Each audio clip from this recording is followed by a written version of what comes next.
Hi students, today we are going to see respiration, chapter 6, life processes. Now, the process by which a living being utilizes the food to get energy is called respiration. Once again, the process by which a living being utilizes the food to get energy is called respiration. यही चीज अगर cellular level पे कहें तो वही है. Respiration means burning of the food at for generating the energy needed for other life processes, right? So respiration is nothing but getting energy. Different organisms do it in this different way. Some use oxygen to break down glucose completely into carbon dioxide and water, while some use other ways that do not involve oxygen. Now, steps of respiration. Breaking down of glucose into pyruvate. This step happens in cytoplasm. Glucose molecule is broken down into pyruvic acid. ये क्या है pyruvic acid? Glucose जो 6 carbon atoms होता है उसको वो 3 carbon atoms में convert करता है. Right? The pyruvic acid is one of the 3 carbon atoms.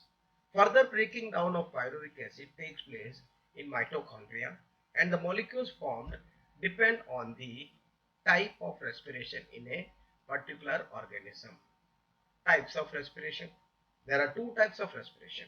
One is aerobic respiration, another is anaerobic respiration.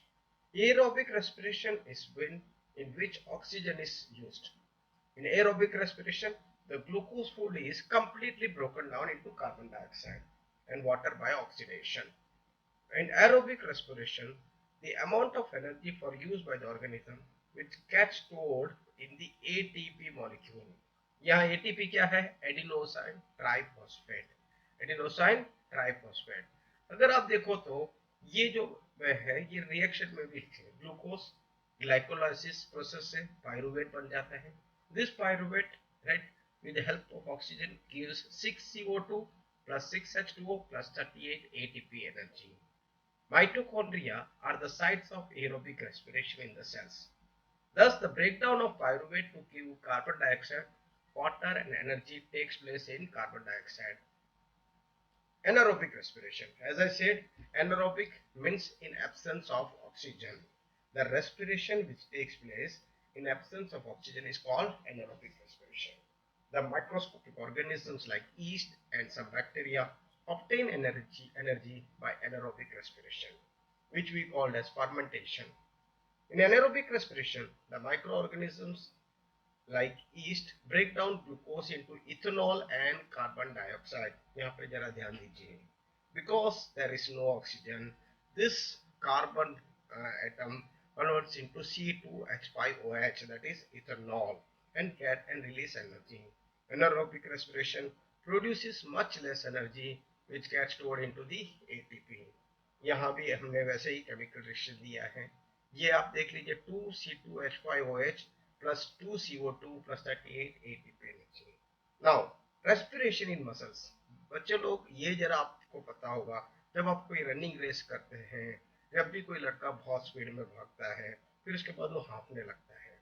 Because at that time there is a shortage of oxygen. मतलब उसको जितना oxygen चाहिए उतना मिल नहीं रहा है. So therefore the heartbeat starts doubling, and this is the reason our body tries to get energy through anaerobic process. वापस बता रहा हूँ, our body tries to get energy through anaerobic process. The respiration in muscles can be anaerobic when there is not enough oxygen. Glucose gets broken down into carbon dioxide and lactic acid. यहाँ क्या आया अभी? Lactic acid.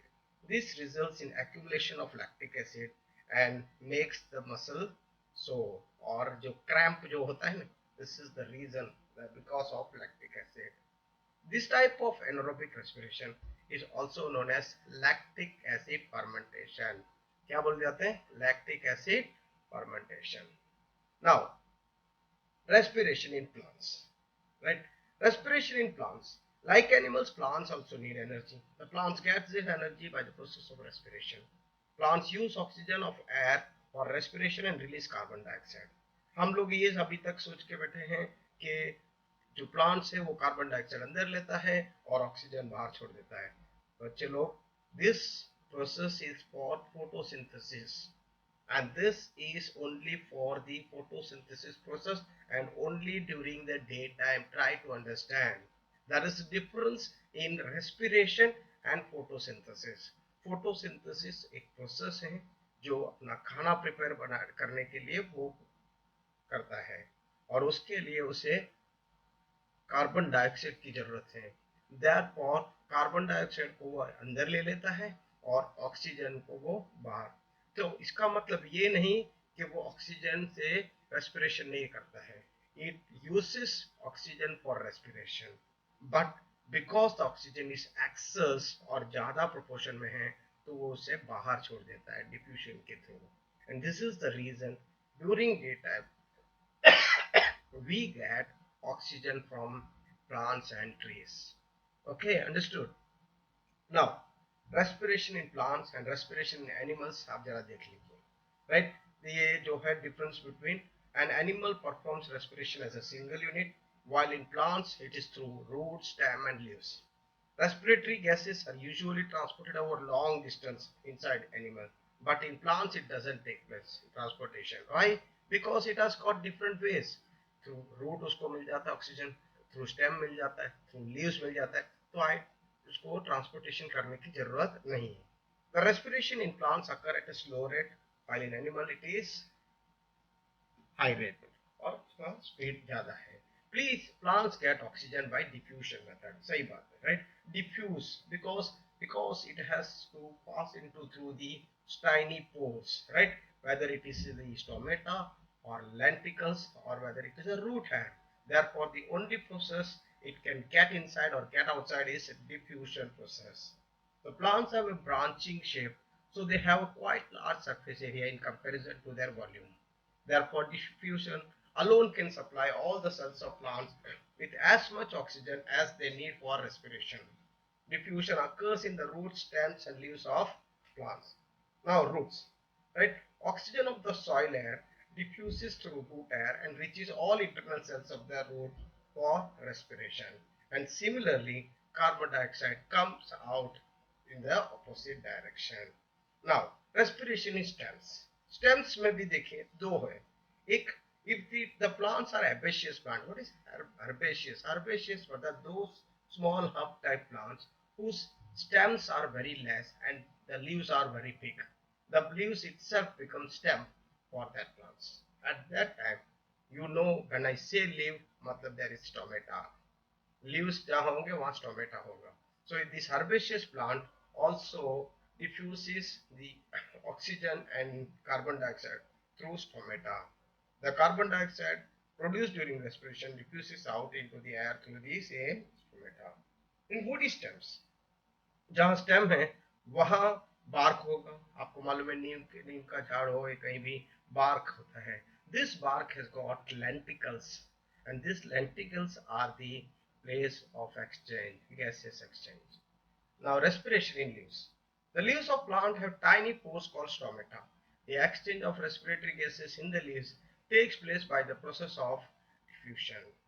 During the daytime, when photosynthesis occurs, oxygen is produced. The leaves use some of this oxygen for respiration and rest of the oxygen is diffuses out into the air. मैंने जो बताया था आपको. So during daytime this takes place, but at the same time during night it becomes as a normal living organism. It gets oxygen inside and throws out carbon dioxide. See, simple normal respiration process. Understood? So during night time there is no throwing out of oxygen. The oxygen gets inside. Now, most of the animals also take in oxygen from the surrounding and release carbon dioxide. Now, there are few animals, let me say the animals or the organisms living in the water, aquatic animals, right? They get the rate of breathing in aquatic animal is much faster than that of the terrestrial organism. Why? Let me tell you. Because they get the oxygen which are dissolved in water. Which are dissolved in water. Fish, they get the water through their mouth and throws out through gills, and where the dissolved oxygen is taken up by the blood. Now there, as the oxygen is very less, the breathing rate is high over there. Terrestrial organisms use the oxygen in atmosphere for oxygen respiration. Since the exchange of oxygen and carbon dioxide has to take place across the surface of the body or in the play organ, this surface is very fine and delicate. And in order to protect this delicate surface, it is usually placed within the body. Now, respiration in human. The human respiratory system is more complex and involves breathing, exchange of gases, and cellular respiration. A well-defined respiratory system helps breathing and exchange of gases. The gaseous exchange takes place in the lungs and oxygen is supplied to the cells of the body. Cellular respiration takes place in each and every cell. Now, the human respiratory system involves nose, nasal cavities, pharynx, larynx, trachea or windpipe, or bronchi or bronchioles and alveoli. वापस बता रहा हूँ, nose, nasal cavities, pharynx, larynx, trachea or windpipe, bronchi, bronchioles and alveoli. These bronchioles and alveoli are enclosed in a pair of lungs. The rib cage muscles associated with the rib cage in the diaphragm, all they help in inhalation and exhalation of gases. Exchange of gases takes place between the alveolar surface and surrounding blood vessels. Mechanism of respiration. If we say during inhalation the diaphragm contract, it flattens and increases the space inside the chest cavity. आप देखो सांस अंदर लेके देखो, right? सांस जब अंदर लेंगे तो आपका देखिए चेस्ट ऐसे ऊपर जाएगा. In this way the chest, the inside cavity is gets broadened. The space inside chest cavity gets broadened, and this way the air breath in, and so the chest rises and the air outside rushes into lungs. During exhalation, it comes into opposite. The diaphragm relaxes, it decreases the space inside the chest cavity, and this makes the air breathe out, and so the chest moves inward and expelled out. The air that breathes in passes through the nostrils. The air and mucus present in the nostril trap dust and germs present in the air. The air then enters a tube-like structure called the trachea. The trachea divides into lower and into narrow tubes called bronchi, and these bronchi further divided into numerous extremely narrow tubes called bronchioles in each lung. Now these tubes open into tiny air sacs called alveoli. The walls of the alveoli are lined with a network of blood vessels and capillaries to facilitate the exchange of gases. And this way you can see here it is the diagram for the inhalation and exhalation, how it expands and contracts. You can just see to it. In this way our respiration part is over. Thank you.